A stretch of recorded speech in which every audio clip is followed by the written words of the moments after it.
PVR ഫോറമോളിലാണ് ഈ cinema കാണാൻ എത്തിയത്. PVR പാസ്പോർട്ട് ഉപയോഗിച്ചുകൊണ്ട് 240 രൂപയുടെ ടിക്കറ്റ് 123 രൂപയ്ക്കാണ് കിട്ടിയത്. സ്ക്രീൻ 7-ലായിരുന്നു. സ്ക്രീൻ 7 2K ലേസർ 7.1 ആണ്. അത്യാവശ്യം നല്ല ഒക്യുപ്പൻസി പടത്തിനുണ്ടായിരുന്നു. പൊങ്കലിന് റിലീസായിട്ടുള്ള പരാശക്തി, പിന്നെ വാവാത്യാറ്, ഈ സിനിമകളൊന്നും ഒരു തൃപ്തികരമായിട്ടുള്ള സിനിമാറ്റിക് എക്സ്പീരിയൻസ് അല്ല നൽകിയിരുന്നത്. അപ്പോഴാണ് ജീവ റിലീസായിട്ടുള്ള TTT തലൈവർ തമ്പി തലമയിൽ എന്ന് പറയുന്ന സിനിമ. ആക്ച്വലി വിജയുടെ സിനിമ ജനനായകന്റെ റിലീസ് മാറ്റിയപ്പോൾ പെട്ടെന്ന് അങ്ങ് സെറ്റായിട്ടുള്ള റിലീസാണ് ഈ സിനിമകളുടേതെല്ലാം. അപ്പോൾ ഇതിന്റെ സംവിധായകൻ നമുക്ക് എല്ലാവർക്കും അറിയാവുന്ന ഫാലിമി ഡയറക്ടർ ആയിട്ടുള്ള നിതീഷ് സഹദേവാണ് ഇതിന്റെ സംവിധായകൻ. അപ്പോൾ ഫാലിമി എന്നുള്ളൊരു സിനിമയ്ക്ക് ശേഷം പിന്നെ തമിഴിലേക്കാണ് പുള്ളി പോയത്. ജീവ കുറെ നാളായിട്ട് നല്ല ഫോമിലുള്ള അങ്ങനെ ഒരു വലിയ ഹിറ്റൊന്നും പുള്ളിയുടെ ഭാഗത്ത് നിന്ന് അടുത്തിടെയൊന്നും ഉണ്ടായിട്ടില്ല. അപ്പോൾ ഈ ഒരു കോമ്പിനേഷനിൽ ഒരു പടം ഒരു ക്യൂരിയോസിറ്റി ഉണ്ടാക്കുന്ന ഒരു പടമാണല്ലോ. ആൻഡ് ഈ പൊങ്കലിന് റിലീസായിട്ടുള്ള സിനിമകളിൽ എനിക്ക് തുടക്കം മുതൽ അവസാനം വരെ ഒട്ടും ബോറടിക്കില്ലാതെ ത്രൂ ഔട്ട് ഞാൻ എൻജോയ് ചെയ്തിട്ടുള്ളൊരു സിനിമയാണ് TTT. തമിഴ് കൾച്ചറിൽ നിന്നുകൊണ്ട് തന്നെ ഒരു കോമഡി പടം എടുക്കുക, അതിൽ വിജയിക്കുക എന്ന് പറയുന്ന കാര്യം അത്ര നിസ്സാര കാര്യമല്ല. അതിലാണ് നമ്മളുടെ മലയാളി സംവിധാനമായിട്ടുള്ള നിതീഷ് സഹദേവ് വിജയിച്ചിരിക്കുന്നത്. ഈ സിനിമയുടെ കാസ്റ്റ് ആൻഡ് ക്രൂ ഒക്കെ നോക്കുകയാണെന്നുണ്ടെങ്കിൽ ഒരുപാട് മലയാളികൾ, ഒരുപാട് നല്ല മലയാളി സാമീപ്യം കാണാം. ഞാൻ ഇന്ന് ഈ സിനിമ കാണാൻ വേണ്ടി പോയപ്പോൾ ജീവയുടെ സിനിമയ്ക്ക് ഉണ്ടാകുന്ന ഒരു ഒക്യുപ്പൻസി അല്ല. അപ്പോൾ എനിക്ക് തോന്നുന്നു ഈ മലയാളിയായിട്ടുള്ള നമ്മുടെ സംവിധാനങ്ങളുള്ള ഒരു വിശ്വാസമായിരിക്കും. അത്യാവശ്യം നല്ല ഒക്യുപ്പൻസി ഈ പടത്തിനുണ്ടായിരുന്നു. ഈ പടത്തിന്റെ കഥ സിമ്പിളായിട്ടൊരു പ്ലോട്ടാണ്. അതായത് ഒരു ഗ്രാമം, ആ ഗ്രാമത്തിലെ ഗ്രാമവാസികൾ, അവരുടെ ആ സ്വഭാവം, അതൊക്കെയാണ് ഇതിന്റെ കോർ തീമായിട്ടൊക്കെ വരുന്നത്. അടുത്തടുത്തുള്ള 2 വീട്, ആ വീട്ടിൽ ഒന്നിൽ കല്യാണത്തിന്റെ ഒരുക്കങ്ങളൊക്കെ നടക്കുകയാണ്. പിറ്റേ ദിവസം കല്യാണമാണ്. അപ്പോൾ തൊട്ടടുത്തുള്ള വീട്ടിൽ ഒരു മരണം നടക്കുന്നു. അപ്പോൾ കല്യാണം കറക്റ്റ് 10:30 നടക്കണമെന്ന് കല്യാണ വീട്ടുകാർ പറയുന്നു. അപ്പോൾ ഈ മരണം നടന്നുകൊണ്ട് കറക്റ്റ് 10:30 തന്നെ പിറ്റേ ദിവസം അതിന്റെ ആ സംസ്കാരം നടക്കണമെന്ന് ആ മരണം നടന്ന വീട്ടുകാരും പറയുന്നു. അപ്പോൾ ഇവർ തമ്മിലുള്ള വാശിയും തുടങ്ങിയ കാര്യങ്ങളുമാണ്. അതിനിടയിൽ കല്യാണ വീടും മരണ വീടും ആയതുകൊണ്ട് ഒരുപാട് ആളുകൾ വരുമല്ലോ. അപ്പോൾ അതിൽ രസകരമായിട്ടുള്ള കുറേ കഥാപാത്രങ്ങളുണ്ട്, പിന്നെ കുറേ രസകരമായിട്ടുള്ള സംഗതികളൊക്കെ നടക്കുന്നു. ഈ ഒരു സംഭവങ്ങളൊക്കെ ആയിട്ടാണ് ഈ സിനിമയുടെ കഥ അരങ്ങേറുന്നത്. അപ്പോൾ ഈ സിനിമയുടെ കഥ നടക്കുന്ന ആ ഒരു ഗ്രാമം, ആ ഗ്രാമവാസികൾ, പിന്നെ ഈ 2 വീട്, ഈ വീടിന്റെ ജോഗ്രഫി തുടങ്ങിയ കാര്യങ്ങൾക്കെല്ലാം ഈ കഥയിൽ ഇമ്പോർട്ടൻസ് ഉണ്ട്. പടം തുടങ്ങുന്നത് തന്നെ ഒരു ഭ്രാന്തൻ എന്ന് എല്ലാവരും വിളിക്കുന്ന ഒരു ക്യാരക്ടറിൽ നിന്നാണ്. ആ ക്യാരക്ടറിൽ തുടങ്ങി പടം അവസാനിക്കുന്നത് വരെ ഈ സിനിമയിൽ, ഈ സ്ക്രീനിൽ എത്രയൊക്കെ ക്യാരക്ടേഴ്സ് വന്നു പോയിട്ടുണ്ട്, അവർക്കെല്ലാം പ്രോപ്പർ ആയിട്ടുള്ള ഒരു ക്യാരക്ടർ ആർക്കുണ്ട്. അതെനിക്ക് ഭയങ്കര ഇൻട്രസ്റ്റിംഗ് ആയിട്ട് തോന്നി.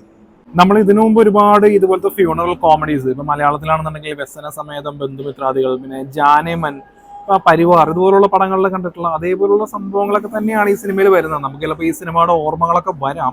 പക്ഷെ ഈ ഗ്രാമത്തിൽ മറ്റുള്ളവരുടെ കാര്യത്തിൽ ഒരുപാട് ഉത്സാഹം കാണിക്കുന്ന നാട്ടുകാർ, അതായത് ഈ കിംവദന്തിയൊക്കെ പറഞ്ഞ് പരത്താൻ വേണ്ടി ഭയങ്കര ഇൻട്രസ്റ്റിംഗ് ആയിട്ടുള്ള ആളുകൾ, അപ്പം അതിൻ്റെ ഒരു ആഫ്റ്റർ എഫക്ട്സ് തുടങ്ങിയ കാര്യങ്ങളൊന്നും അവർ അതിനെക്കുറിച്ച് ആലോചിക്കുന്നില്ല. അപ്പം ഇങ്ങനെ ഒരു സമൂഹത്തിൽ നടക്കുന്ന അതൊരു സോഷ്യൽ സട്ടയർ എന്നുള്ള രീതിയിൽ ആണെങ്കിലും ഈ സിനിമയിൽ വരുന്ന ഒരു കോറായിട്ടുള്ള ഒരു സംഭവമുണ്ട്. ഒരു പെൺകുട്ടിയുടെ ഫ്ലാഷ് ബാക്കിനെ കുറിച്ചൊക്കെ പറയുന്ന ഒരു ഇതുണ്ട്. പക്ഷെ അത് ഭയങ്കര എഫക്റ്റീവ് ആയിരുന്നു. നമ്മളെല്ലാം ഒരു സൊസൈറ്റിയിൽ ജീവിക്കുന്ന ആളുകളാണ്. അപ്പോൾ മറ്റുള്ളവരുടെ കാര്യത്തിൽ ഇടപെട്ട് നമ്മൾ ചെയ്തു കൂട്ടുന്ന കാര്യങ്ങൾ, അതിനുണ്ടാവുന്ന ഒരു ആഫ്റ്റർ എഫക്ട്സ്, ഈ സംഭവങ്ങളെ പോലുള്ള സീരിയസ് ആയിട്ടുള്ള കാര്യം ഈ സിനിമ സംസാരിക്കുന്നുണ്ട്. പക്ഷെ സിനിമയുടെ ടോട്ടൽ മൂഡ് എന്ന് പറയുന്നത് ഒരു സട്ടയർ ആയതുകൊണ്ടും ഇതൊരു കോമഡി ആ രീതിയിലൊക്കെ പോകുന്നതുകൊണ്ടും ഇത് എഫക്റ്റീവായിട്ട് കാണിക്കുന്നു എന്നല്ലാതെ ഭയങ്കര സീരിയസ് ആയിട്ടോ അങ്ങനെയുള്ള കാര്യങ്ങളൊന്നും പോകുന്നില്ല. പിന്നെ പല കാര്യങ്ങളും ഇതിൽ ഡയലോഗ്സിലൂടെയാണ് പറയുന്നത്. അപ്പോൾ ഈ ഡയലോഗ് ഓറിയൻറ്റഡ് ആയിട്ടുള്ള പടം ആയതുകൊണ്ട് തന്നെ ഡയലോഗ്സും നമ്മൾ ശ്രദ്ധിച്ച് തന്നെ ഇരിക്കണം. അപ്പോൾ അതിനകത്ത് അങ്ങോട്ടും ഇങ്ങോട്ടുള്ള ഒരു ഡയലോഗ്സിലേക്കാണ് ഓരോരുത്തരുടെ സ്വഭാവം പറയുന്നതും, പിന്നെ ഇവർ ചെയ്ത് ഓരോരുത്തരുടെ പ്രവൃത്തിയുടെ അതിൻ്റെ ഒരു ആഫ്റ്റർ എഫക്റ്റ് ഈ രീതിയിലാണ് തുടങ്ങിയ കാര്യങ്ങളെല്ലാം ഈ ഡയലോഗ്സിലൂടെയൊക്കെയാണ് പറയുന്നത്. അത് റൈറ്റിംഗ് സൈഡ് കൊള്ളാം ആക്ച്വലി. കാരണം പറയേണ്ട കാര്യങ്ങൾ സ്ട്രോങ് ആയിട്ട് പറയുന്നുണ്ട്. കോമഡി എന്നുള്ള രീതിയിൽ അത് വർക്കാവുന്നുണ്ട്. കോമഡി, ഡ്രാമ തുടങ്ങിയ എല്ലാ ഇമോഷൻ തുടങ്ങിയ എല്ലാ കാര്യങ്ങളും ഒക്കെ നല്ല രീതിയിൽ തന്നെ ഇവർ സ്ക്രിപ്റ്റിൽ എഴുതിയിട്ടുണ്ട്. ആ സ്ക്രിപ്റ്റിൽ എഴുതിയേക്കുന്നത് നല്ല രീതിയിൽ തന്നെ സംവിധായകൻ നമുക്ക് സ്ക്രീനിലും എത്തിച്ചിട്ടുണ്ട്. അത് പെർഫെക്റ്റ് ആയിട്ട് തന്നെ അഭിനയിച്ച എല്ലാവരും കൂടെ. അതുകൊണ്ട് തന്നെ ഈ സ്ക്രിപ്റ്റ്, ഡിറക്ഷൻ, പിന്നെ ആക്ടിങ് തുടങ്ങിയ കാര്യങ്ങളെല്ലാം ഈ സിനിമ എല്ലാം ടിക്കറ്റ് വിജയിച്ചു പോകുന്നുണ്ട്. പിന്നെ വേറെ രസകരമായിട്ടുള്ളൊരു സംഗതി, ഈ സിനിമ തുടങ്ങുമ്പോൾ തന്നെ ഒരു റേഡിയോയിൽ വരുന്ന ഒരു അനൗൺസ്മെന്റ് പോലെ ഒരു സംഗതി പറയുന്നുണ്ട്. അതിനകത്ത് വിദേശത്ത് കഴിയുന്നവർ അത് അവരുടെ തലവിധി, നമ്മൾ ഈ നാട്ടിലായതുകൊണ്ട് ഈ നാട്ടിൽ ജീവിക്കുന്നവരുടെ തലയിലെഴുത്ത്, അതായത് തലവിധി എന്നുള്ള രീതിയിൽ ഒരു സന്ദേശം പറയുന്നുണ്ട്.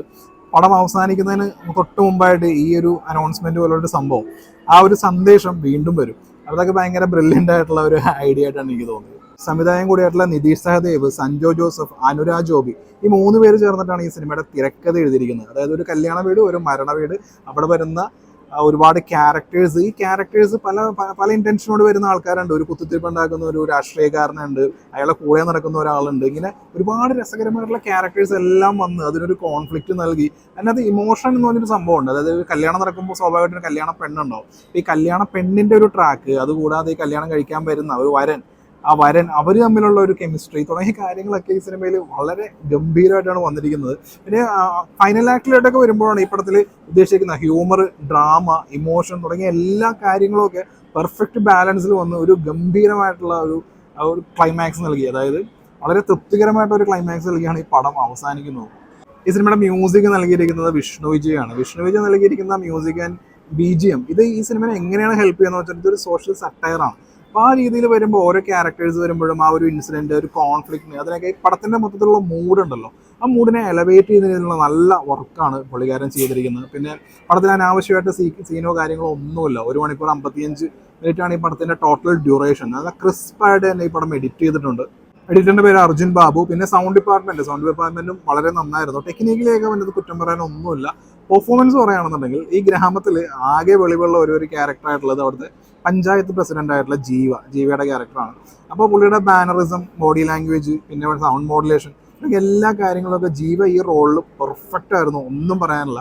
പിന്നെ ഇളവരസു ആൻഡ് തമ്പിരാമയ്യ ഇവരുടെ ക്യാരക്ടറിന്റെ കാര്യം നോക്കുകയാണെന്നുണ്ടെങ്കിൽ നമ്മളെ, അതായത് സിനിമ കാണുന്ന പ്രേക്ഷകരടക്കം ഇറിറ്റേറ്റ് ചെയ്യണം എന്നുള്ള രീതിയിലാണ് ഈ ക്യാരക്ടർ അവർ എഴുതിയിരിക്കുന്നത്. കാരണം അവരുടെ ഈഗോ, അവരുടെ ആ ഒരു സ്വഭാവമൊക്കെ തന്നെ അങ്ങനെ തന്നെയാണ്. അപ്പോൾ ആ ഒരു മീറ്ററിൽ ആ ഒരു ഇതിൽ കറക്റ്റായിട്ട് രണ്ടും വേറ്ററൻ ആക്ടേഴ്സാണ്, അവരത് പെർഫെക്റ്റ് ആയിട്ട് തന്നെ ചെയ്തിട്ടുണ്ട്. പിന്നെ എനിക്ക് പേരറിയാതെ ഒരുപാട് ആളുകളുണ്ട്, കൂടുതലും മലയാളികളാണ്. എനിക്ക് പേരെടുത്ത് പറയത്തൊക്കെ എനിക്ക് അറിയില്ല.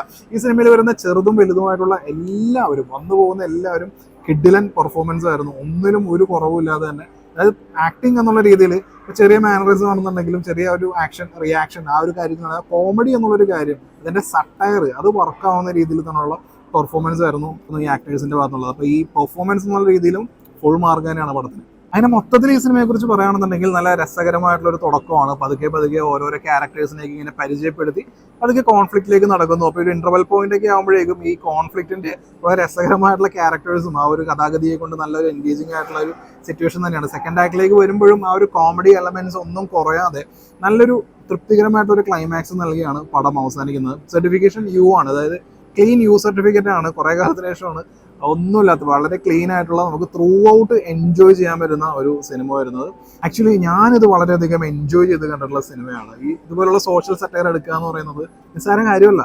ഈ കഥ ഉണ്ടാക്കുക, കോൺഫ്ലിക്റ്റ് ഉണ്ടാക്കുക, കുറെ ക്യാരക്ടേഴ്സിനെ കൊണ്ടുവരിക, അതിൽ നിന്നെല്ലാം ഇതൊക്കെ അതൊരു ഈസി ആയിട്ടുള്ള ഒരു സംഭവമല്ല. അതിനകത്താണ് ഇവിടെ ഇവർ വിജയിച്ചിരിക്കുന്നത്.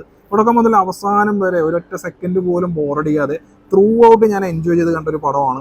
ഈ ഒരു പടം കണ്ടപ്പോഴാണ് ആക്ച്വലി ഇതൊക്കെ ഒരു പൊങ്കൽ, സംക്രാന്തി, ഒരു ഫെസ്റ്റിവൽ സീസണിൻ്റെ ഒരു മൂഡ് ക്രിയേറ്റ് ആവുന്നത്. കാരണം ഇതുപോലുള്ള വേറെ പടങ്ങളൊന്നും ഇല്ലല്ലോ തമിഴിൽ ഇറങ്ങി 2 പടങ്ങളും ഡിസപ്പോയിൻമെന്റ് ആയിരുന്നു. തെലുങ്കിലാണെന്നുണ്ടെങ്കിൽ മാത്രം എടുത്തു പറയത്തൊക്കെ കണ്ടിരിക്കാവുന്ന ഒരു പടമായിരുന്നു ചിരഞ്ജീവിയുടെ. പക്ഷേ ഈ പടം ഞാൻ നല്ല രീതിയിൽ തുടക്കം മുതൽ അവസാനം വരെ എല്ലാ ഫ്രെയിമും എൻജോയ് ചെയ്താണ്. കാരണം എനിക്ക് തോന്നുന്നു ഇതിന് ട്രെയിലർ കണ്ടിട്ടുണ്ടായിരുന്നില്ല, ടീസർ കണ്ടിട്ടുണ്ടായിരുന്നില്ല, പടത്തിനെ കുറിച്ചുള്ള എക്സ്പെക്ടേഷൻസ് ഒന്നും തന്നെ ഉണ്ടായിരുന്നില്ല.